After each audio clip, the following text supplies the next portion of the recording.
Buondì. Allora, stiamo attraversando le settimane più gelide dell'anno, non andiamo mai sopra zero neanche di giorno. Stamattina c'era tipo -9, adesso c'è circa 0 gradi ed è mezzogiorno. È tutto ghiacciato. Quale miglior momento per raccontarvi come ci si riscalda in una cascina come la nostra, in un habitat lapponico come questo. Intanto prendo un po' di legna, perché la prima operazione sarà accendere una stufa. Adesso vi raccontiamo nel dettaglio sia, diciamo, i tempi nell'arco della giornata nei quali noi accendiamo per poter avere sempre un habitat più o meno caldo. E poi in un secondo momento, quando andremo a accendere la caldaia più tardi, vi farò anche vedere in maniera dettagliata finalmente questo impianto con caldaia a fiamma rovesciata, ed è tantissimo tempo che mi chiedete di fare questo video, quindi vedremo nel dettaglio anche l'impianto proprio di riscaldamento con caldaia a legna.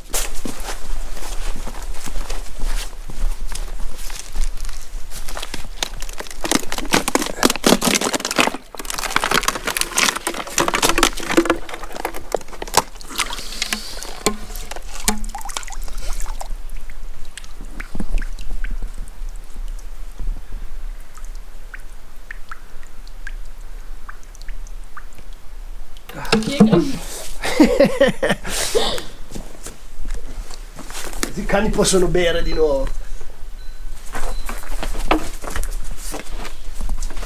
No. Abbiamo lasciato il mocio fuori stanotte. Sera fino al bal, sera. Vabbè. Si staccherà fino a sta primavera. A te ci pensiamo dopo. Adesso accendiamo la stufa, però prima vi faccio vedere quanti gradi abbiamo in casa in questo momento. Abbiamo 14 gradi. Dunque, perché abbiamo 14 gradi in casa? Allora, noi ci organizziamo così, più o meno ogni giorno uguale. Alla mattina c'è un po' di calore accumulato della caldaia ancora, quindi alla mattina partono i termo e la casa si scalda leggermente con i termo. Dopo noi usciamo, stiamo fuori fino al primo pomeriggio, perché facciamo gli animali, facciamo un po' di lavori, finché c'è il sole stiamo un po' fuori.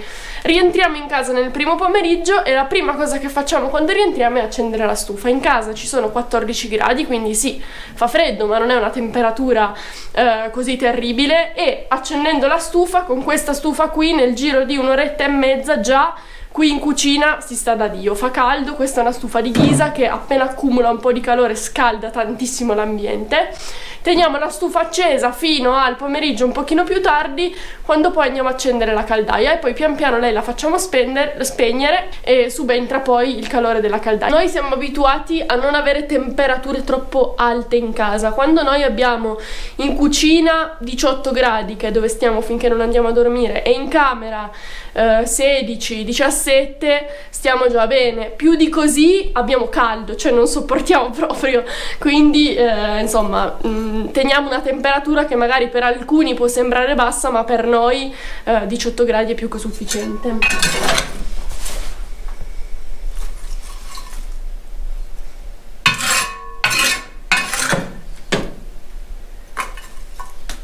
Alla mattina noi usciamo quando fa giorno, ci guardiamo i nostri animali, quindi mungiamo, diamo fieno, diamo da mangiare ai cani, galline, sistemiamo tutti in maniera che fino a sera siano a posto. Poi di solito ci dedichiamo al caseificio, quindi facciamo il formaggio, sistemiamo tutti i nostri formaggi. In questo periodo poi stiamo andando anche a guardare degli animali da degli allevatori che conosciamo qui del paese, che sono andati via per qualche giorno, e a noi piace fare questo servizio per gli altri allevatori che conosciamo, di guardargli gli animali quando ne hanno bisogno, di dargli di dargli una mano se c'è necessità. Quindi adesso, quando abbiamo finito gli animali qua, queste mattine stiamo andando anche da loro, sistemiamo anche i loro animali, poi torniamo e ci dedichiamo al caseificio, e quando abbiamo finito in caseificio veniamo in casa ed è il momento in cui accendiamo la stufa.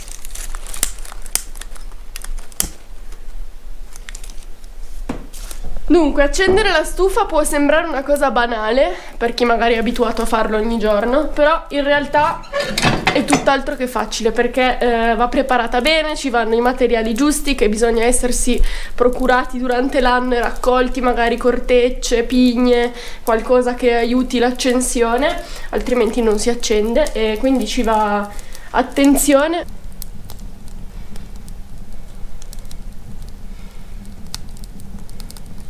Questa qui è una super stufa della nonna di Leo di Ghisa. A volte alcuni vengono a trovarci, vedono sta stufa e dicono: "Ah, ma vi scaldate con quella stufa lì?", come dire stufa dell'anteguerra. In realtà ce ne fossero di stufe così, perché è semplicissima, di Ghisa, però una volta che lei si è scaldata, proprio tutta la sua struttura si è scaldata, solo mantenendo, quindi mettendo dei pezzi di legna grossi, questa fa un calore pazzesco e scalda la stanza e anche un po' il piano di sopra, e poi ci puoi anche cucinare. E poi c'è anche qui di fianco un fornetto piccolino dove si può anche cucinare. Poi noi ogni volta che accendiamo la stufa abbiamo questo piattino qui, che è un piattino di rame, tecnicamente si chiama sublimatore. Si lascia sulla stufa e quando questo diventa incandescente, diventa bello caldo, qui dentro si possono mettere resine di ogni genere, e noi in questo periodo usiamo tanto la propoli, quindi abbiamo dei nostri cari amici allevatori che hanno anche le api che ci danno la loro propoli, e ne mettiamo un pochino qua dentro, adesso vi faccio vedere, e con il calore che è accumulato dal piattino la resina brucia, evapora e riempie l'aria. In questa maniera si satura l'aria del fumo profumato della propoli, che è un antibiotico, un antibatterico super, quindi disinfetta l'aria. Allora vi faremo sicuramente un video dedicato alle fumigazioni che facciamo e anche a questa cosa che facciamo sulla stufa col sublimatore. Intanto vi faccio vedere, oggi voglio mettere un po' di mirra, questa ce la procuriamo in un negozietto in un paese qui vicino, ne metto un po' e poi metto un pochino di propoli, non tanto perché questa è fortissima. Lo metto in questo mortaio di legno perché le resine vanno sminuzzate bene, così possono bruciare bene.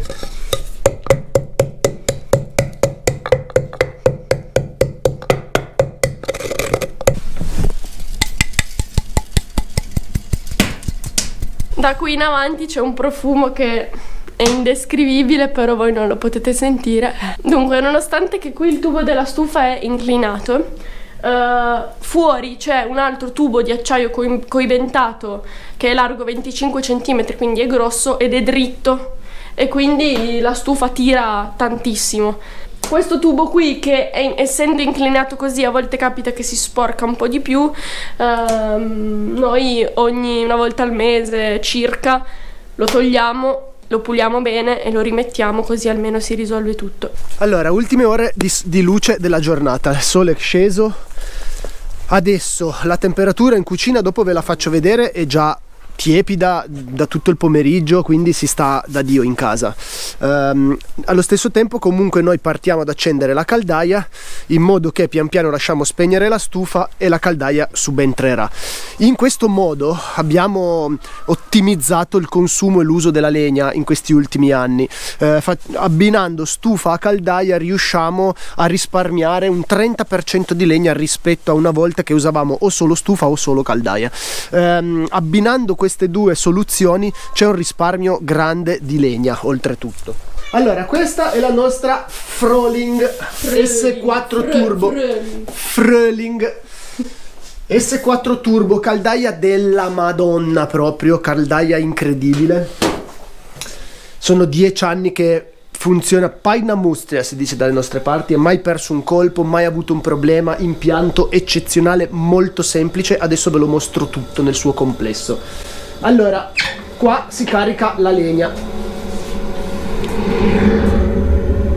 Allora, caldaia ancora a 50 gradi di temperatura da ieri sera, quando si è spenta. Sono passate quasi 24 ore, diciamo 20-18 ore da quando si è spenta. Dentro è ancora a 50 gradi. Quindi chiudiamo, andiamo a prendere legna.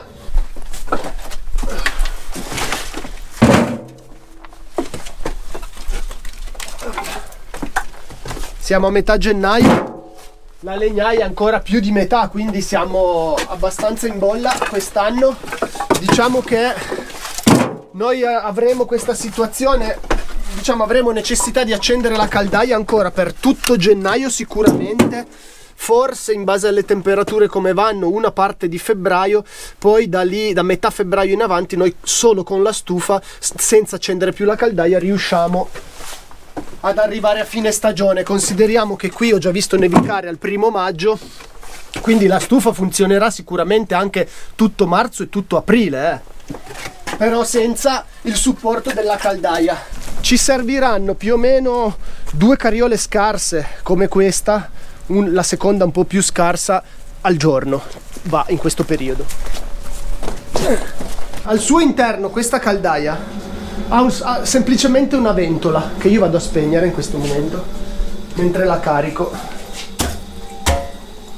Una cosa che ci tengo a specificare è che noi utilizziamo solo legna di castagno ben secca, minimo di 3 anni, e ci troviamo veramente bene. Dunque, ci siamo. La caldaia, come si può vedere, è quasi piena, ma per adesso la lasciamo così. Chiudiamo lo sportello superiore e accendiamo il fuoco da sotto, perché questa caldaia si chiama a fiamma rovesciata perché, ve lo faccio vedere subito, al contrario di quello che si può pensare, la legna non brucia come normalmente fa da sotto verso sopra, ma al contrario, cioè questa ventola spinge la fiamma verso il basso, la legna brucia dall'alto verso il basso. Basta accendere qua così, innescare il ventilatore. Lei parte già da una temperatura di 50 gradi. Appena questa si accende, l'acqua calda va subito in circolo nell'impianto e da un giorno all'altro non c'è praticamente spreco di legna. L'acqua calda riparte quasi immediatamente.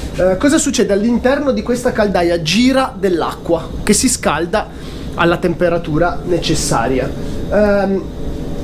A livello di consumo elettrico questa caldaia non consuma niente, perché c'è solo sta ventolina da far girare, quindi la caldaia di per sé non consuma veramente niente di elettricità. Mentre lei sale un po' di temperatura, vi faccio vedere l'impianto. Cosa succede? L'acqua calda che passa dentro la caldaia viene spinta da questa pompa che adesso è spenta, ma si accenderà non appena la temperatura arriverà a quella desiderata. Questa pompa, che anche questa consuma veramente pochissimo, è una pompetta che gira lentamente, consuma niente di elettricità, e porterà l'acqua da dentro la caldaia all'impianto. Le tappe di questo impianto sono: prima tappa questo contenitore che noi chiamiamo puffer, forse si chiama buffer, non lo so di preciso. Sono 1500 litri di accumulo di acqua. Cosa vuol dire? Questo serbatoio si scalda completamente. Contemporaneamente l'acqua circola anche nei radiatori della casa, quindi scaldiamo la casa e scaldiamo anche 1500 litri di acqua che rimarranno caldi fino a quando non ci servirà utilizzarli. Cosa vuol dire? Che quando la caldaia si spegnerà, il fuoco sarà finito, l'acqua qua dentro abbiamo 1500 litri a 70 gradi che potremo utilizzare nel nostro caso durante la notte o domani mattina al nostro risveglio. L'impianto, i radiatori partiranno con l'acqua calda accumulata qua, quindi con un solo fuoco, con qualche ora di combustione noi scaldiamo mentre il fuoco brucia la casa, accumuliamo questo che ci servirà quando il fuoco è spento, quindi veramente ottimizziamo al massimo la combustione che sta avvenendo in questo momento, cioè con 2 carriole di legna noi ci scaldiamo 24 ore praticamente. Ok, come si può vedere ha già ricominciato a salire, adesso è già a 52, vuol dire che l'impianto è già ripartito. Noi chiudiamo tutto, chiudiamo qua e lei adesso brucerà la sua legna. Volevo farvi vedere la fiamma rovesciata. Da qua sotto si può vedere, come si vede da questa immagine, la legna brucia verso il basso, non verso l'alto. Quella ventola spinge la fiamma verso il basso in questa camera di combustione qua sotto, e quindi la legna si consumerà molto lentamente. Questo è un boiler dell'acqua calda, acqua sanitaria. alimentato da un pannello solare che c'è sul tetto. Anche questa è un'operazione veramente molto semplice, ma magari ve la spiego in un altro video. Comunque ogni volta che c'è sole questo boiler si scalda automaticamente. In questo periodo che fa molto freddo e magari passi anche tanti giorni che è buio presto eccetera, per scaldarlo, quando la caldaia si accende anche lei, diciamo, funge da riscaldamento boiler, quindi lui si scalda anche con l'utilizzo della caldaia. Per cui con queste 2 carriole al giorno di legna noi abbiamo la casa calda, 1500 litri di acqua accumulata calda e un boiler da 300 litri caldo pure lui. Quindi veramente ottimizzato all'ennesima potenza l'utilizzo di questa poca legna che noi utilizziamo. Penso che più o meno vi abbiamo raccontato il modo col quale noi ci scaldiamo dentro casa. Quindi supporto di stufe e caldaia che tra l'altro aiuta anche nelle stanze nelle quali noi non viviamo, ma abbiamo messo radiatori un po' sparsi in tutte le stanze della cascina. Aiuta a mantenere una temperatura, diciamo, antigelo, cioè se io metto in una stanza anche grande un solo radiatore, mantiene quei 10 gradi che permette a tutto di non ghiacciare quando fuori c'è meno 10. Allo stesso tempo insomma, tanto una volta che è accesa lei andare a un radiatore in più o un radiatore in meno cambia poco. Bene, adesso che la casa è bella calda noi siamo fuori. Noi stiamo fuori che c'è -7.